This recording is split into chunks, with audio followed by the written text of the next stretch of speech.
Ek groet u in die wonderlike naam van ons Koning Jesus Christus, ons Verlosser en Zaligmaker op hierdie Maandag, die 5de Januarie 2026. Ek is Jacques Pieters, hierdie is Brood vir die Siel, 0720202615.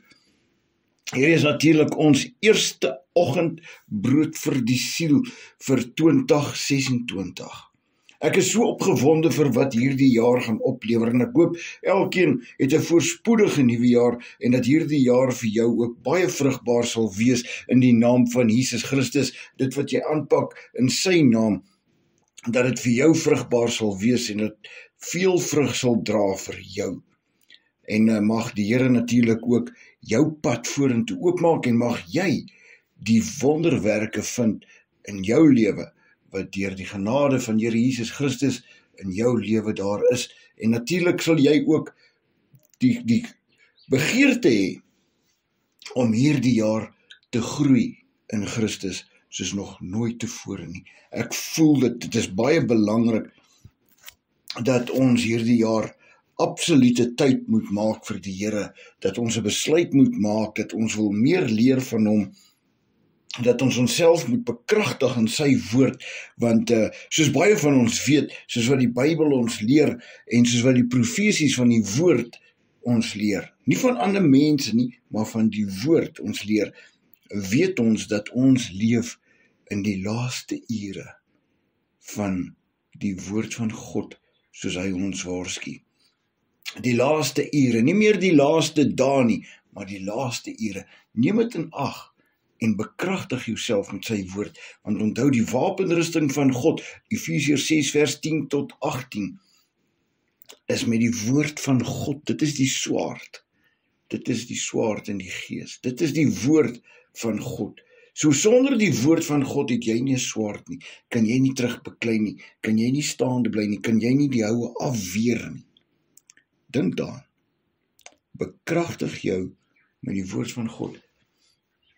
En as jy nog nie weet nie, daar is 'n Bybelstudie in Afrikaans beskikbaar wat ek woensdae aande bespreek op 'n WhatsApp groep. Dit gaan net op 'n WhatsApp groep wees, woensdae aande vanaf 7 uur en dan donderdae aande het ons die Bybelleesprogram wat ons begin.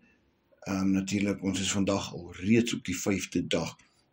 So as jy wil deel daarvan wees, WhatsApp my na die nommer toe wat ek aan die begin van hierdie groep greep deel en ek plaas hier by die groep. Ons het ook 'n Engelse ene as jy belangstel wat maandag en dinsdae is en natuurlik as jy daarop ook wil wees, gaan jy net baie meer leer. So raak deel, wy jou tyd af aan die Here en groei in hom en bekragtig jouself met die woord. Ek wil vandag 'n gedeelte uit Esegiel 17 lees, 12 verse. Esegiel 17 vers 12 tot 24. Spreek tog met die wederstrewige huis. Weet julle nie wat hierdie dinge beteken nie? Sê, kyk, die koning van Babel het na Jerusalem gekom en sy koning en sy vorste weggeneem en hulle na hom toe na Babel gebring. Toe het hy een uit die koninklike geslag geneem en met hom 'n verbond gesluit en hom eed opgelê, maar die magtiges van die land het hy weggeneem, sodat die koninkryk van geringe betekenis sou wees en hom nie sou verhef nie, maar dat dit deur sy verbond te onderhou in stand kon bly. En hierdie gebeurtenis kan jy lees in 2 Konings 24. Hierdie storie van daar plaas wat ek hier lees. Sodat die koninkryk van geringe betekenis sou wees en hom nie sou verhef nie, maar dat dit deur sy verbond te onderhou in stand kon bly. Maar hy het teen hom in opstand gekom deur sy gesandte na Egipte te stuur, dat hulle hom perde en baie manskappe sou gee. Sal hy voorspoedig wees? Sal hy ontvlug wat sulke dinge doen? Sal hy die verbond verbreek en tog ontvlug? By God is dit baie kosbaar en baie belangrik, dat wanneer ons 'n woord gee, 'n belofte maak, dat ons dit moet hou. So waar as ek leef, spreek die Here, gewis in die plek waar die koning woon, wat hom koning gemaak het, wie se eed hy geminag en wie se verbond hy verbreek het. By hom, binne in Babel, sal hy sterwe. Jy sien, God vat dit in ag, en wanneer jy so belofte breek, dan is jy verantwoordelik daarvoor. God vat dit nie kleinlik nie. Ook sal Farao nie met hom saamspan in die oorlog met 'n groot leer en met baie mense nie. As hulle 'n wal opwerp en forte bou om baie siele uit te roei, want hy het die eed geminag deur die verbond te verbreek, en kyk, hy het sy hand gegee en tog al hierdie dinge gedoen, hy sal nie ontvlug nie.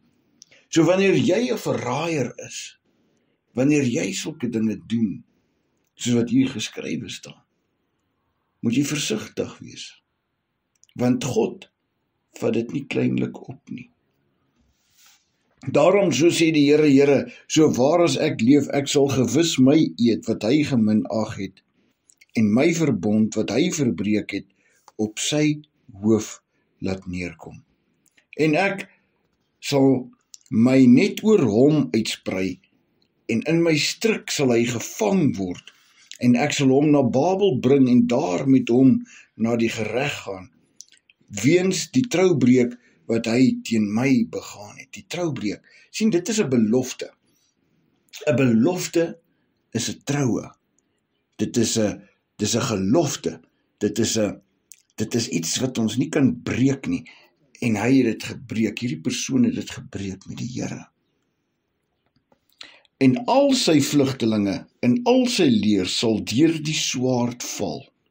En die wat oorgebly het, sal na al die windstreke verstrooi word, en julle sal weet dat ek, die Here, dit gespreek het.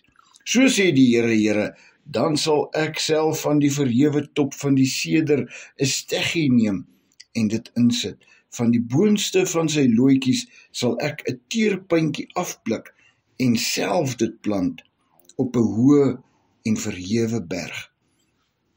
Op die hoë berg van Israel sal ek dit plant, en dit sal takke voortbring en vrugte dra en 'n heerlike seder word, sodat al die voëls van allerhande vere daaronder kan woon, in die skaduwee van sy takke sal hulle woon.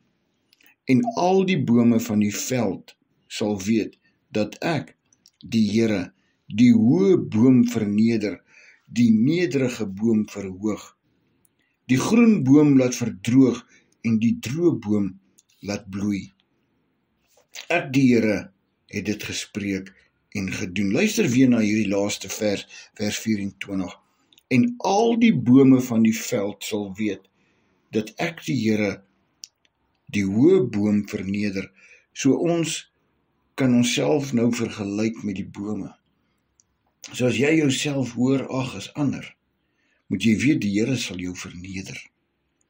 As jy nederig is voor die Here en ook voor ander, en ek weet baie kere vat hulle jou as 'n dwaas of 'n idioot, omdat jy nederig is. Maar die Here sal vir jou beklei as jy nederig bly. Let op na die woorde. Die Here sal jou verhoog, want hy verhoog die nederige boom. Die groen boom, met ander woorde, die een met wie dit goed gaan, wat salig is, hy sal verdroog word as die Here so dink. En die droë boom, daai ene wat geen vrug dra nie, wat nie bloei nie, wat nie die blommetjies dra nie, die Here kan herstel wat stikkend is. Onthou dit, nie mense nie, die Here. Kom ons bid saam. Hemelse Vader, dankie Here vir hierdie woord. Dankie dat U kan verhoog wat nederig is, en wat verhoog is, kan U verneder. Vader, dit wat uitgedroog het, kan U weer groen maak, Here, en dit wat groen is, kan U droog maak. Vader, ons gee ag op U woord, en ons het U lief met ons hele hart, hele siel, ons hele verstand en al ons krag. Vader, wees met ons in hierdie week, seën elkeen wat hierdie woord hoor, Here, en salf hulle met 'n nuwe vreugdeolie in Jesus naam. Amen. Onthou, lees jou Bybel self, sodat jy nie mislei word nie. Groete.